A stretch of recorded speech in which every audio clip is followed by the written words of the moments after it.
এবার বড়সড় একটা ব্যাগ গুছিয়ে বেরিয়ে পড়লাম মামা বাড়ি ও বাবার বাড়ির উদ্দেশ্যে। তো সকালবেলায় বসে পড়েছিলাম ব্যাগ গোছাতে। এদিকে ছিল রায়ের খাবার, ওষুধপত্র, আমার শাড়ি, রায়ের জামা প্যান্ট, আমার জামা কাপড় সমস্ত কিছু নিয়েছিলাম, আর সাথে কিন্তু রায়ের বইও নিয়েছিলাম। তো এখন ও নতুন নতুন পড়তে শিখেছে আর পড়ার প্রতি ওর একটু নেশাও হয়েছে, তো ওই জন্য বই খাতা নিয়ে যাচ্ছি। আর এই যে দেখো এখন বসে পড়েছি ব্যাগ গোছাতে। আর আজ তো সেই দিন সকাল থেকেই শুরু হয়েছিল বৃষ্টি, তো তারপর ব্যাগটা গুছিয়ে রাখছি, যদি বৃষ্টি থামে যাব। তারপর এই যে দেখো ব্যাগ গুছিয়ে নিয়েছিলাম, স্নান টান সেরে রেডি হয়ে যাচ্ছিলাম আশ্রম। তো সেই দিন আমাদের আশ্রমে হরিনাম সংকীর্তন হচ্ছিলো, অষ্টম প্রহর হচ্ছিলো।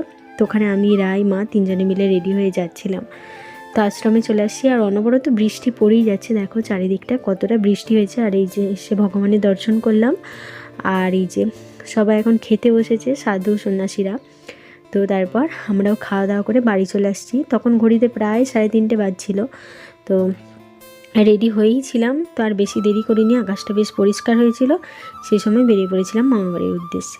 তো মামাবাড়ি পৌঁছে গেলাম, এসে দেখি গেট বন্ধ, কারণ তখন সবাই ওই খাওয়া দাওয়া করে একটু রেস্ট নিচ্ছিলো। তো মানে যেই আকাশ পরিষ্কার হয়েছে আমরা চলে আসছি। আর আমাদের বাড়ি থেকে মামাবাড়ি 5 থেকে 6 কিলোমিটার দূরে, আমার বাবার বাড়ির পাশেই মামাবাড়ি।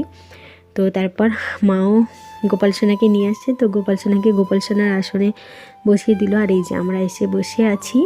তারপর এই যে দেখো মামি মামা থেকে মিষ্টি খেতে দিল, তো গজা নিয়ে আসছিলো মা বাবা, তো সেটাই দিয়েছে। এখন রায়ও খাচ্ছে, আমরাও খেয়ে নিচ্ছি।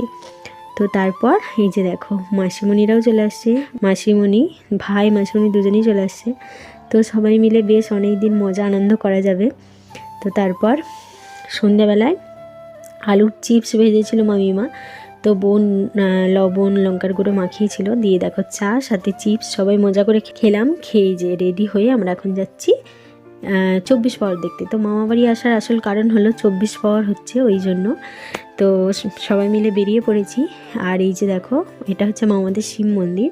আর এই যে চলে আসছি 24 প্রহরের মন্দিরে, মানে 24 প্রহর বেদি। এই যে খুব সুন্দর করে সাজিয়েছে, আর নাম গান চলছে।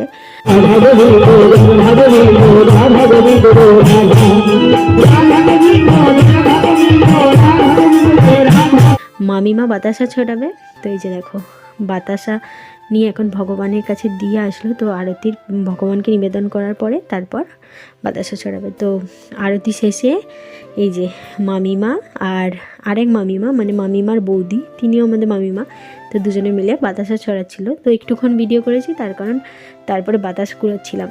তো বাড়ি চলে আসছি, এখন রায়কে খাইয়ে রাতের খাবার খেতে বসেছি। তো দেখো মেনুতে ছিল ভাত, সাথে ছিল মাছের ঝোল, আর গরম গরম আলু পোস্ত, আর পটল চিংড়ি। তো মাছের ঝোল মেখে ভাতটা খাচ্ছিলাম। মামা রান্না করে প্রতিবারই, মামার দারুণ রান্না করে। তো এইভাবেই কেটে গিয়েছিল দিনটা। চলো ব্লগটা এখানেই শেষ করছি।